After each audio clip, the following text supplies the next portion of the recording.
on the northeast coast of England. Why are we up here? Well, we've hunted down a true celeb who's been advertised and a lot of you have tuned in to see. A man not often known to give interviews, but has granted, with our vast budget and resources, us one of the only interviews this day on television. Ladies and gentlemen, in a moment all will be revealed. You'll see the face and you'll have wished you started your video recorder running earlier. I speak of none other than of he himself, yes, Bryan Ferry. Jules, dear boy, how are you? Fine, thank you, fine. You wanna make it stick together. So were you born up here in the northeast? Yeah, I come from this neck of the woods, near Durham. And I was here till through university, till 68. Then you were saying the 4 years of grovelling. Yeah. Tell us about those hungry years. I want to hear about them. You like the solid stuff, don't you? Yes, I want to hear about the grovelling. Oh, all kinds of things, including teaching art. I was actually a lumberjack for about 2 weeks. And, where? Not in London, but up in Scotland. And then I worked in an antique shop and stuff, restoring things. Are you good with your hands? Driving trucks.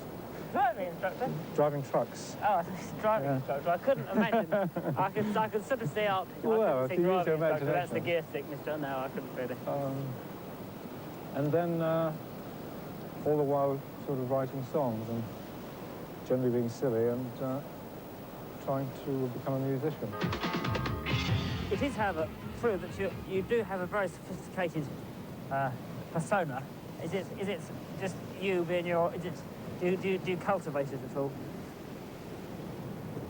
Let's get down. Get down.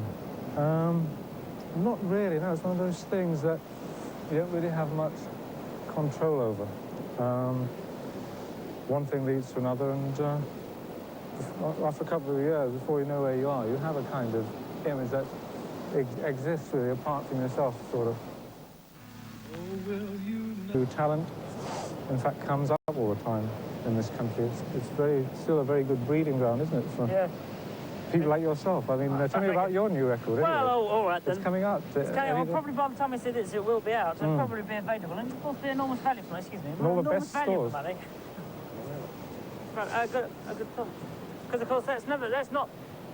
In fact, you once did. I was going to say you never ventured into rhythm and blues, but you did. I was wrong line after that. Oh yeah, I did. Well, which one were you? I did Shame, Shame, Shame. Was one particular song I liked. Well, I tried to tell you, baby, but it made no sense. Now you got me, baby, up against the fence. Ain't that shame, shame, shame, shame, shame, the way you do. What about videos? You got? Is there any ideas you've got for videos you might make in the future? Curse of the modern era. Think so? I don't know. I have a kind of love-hate relationship with the sort of boom in that direction. In as much as it seems to have taken away the whole thing of the audience using their imagination when they listen to a piece of music, you know? Yes. And they tend to, there's so many of those programs now, that they tend to think of the images that they see rather than what they hear, you know, which is... They can make things for themselves. Yeah, and it's good when everybody has their own video of the music, you know. Yes. On the other hand, it's kind of, I suppose it helps to interest a lot of people in the music that otherwise wouldn't, you know, be touched by it.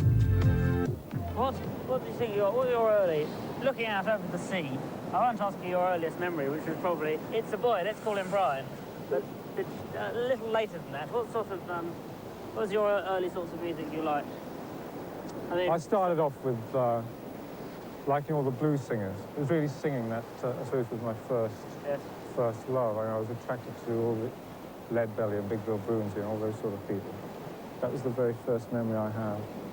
And then quickly through from that, it sort of spread through jazz, all the various types of jazz. I suppose bebop people tend to be my favorites, Charlie Parker in particular. And then also all the kind of soul people, you know, Otis Redding and all those people. On occasion, I suppose I have done sort of, or try to do the sort of some of the great songs, the standards. Yes. Which, you know, there's some great songs written by other people. I've never kind of denied that. And as a singer, I've always felt very tempted to do more and more.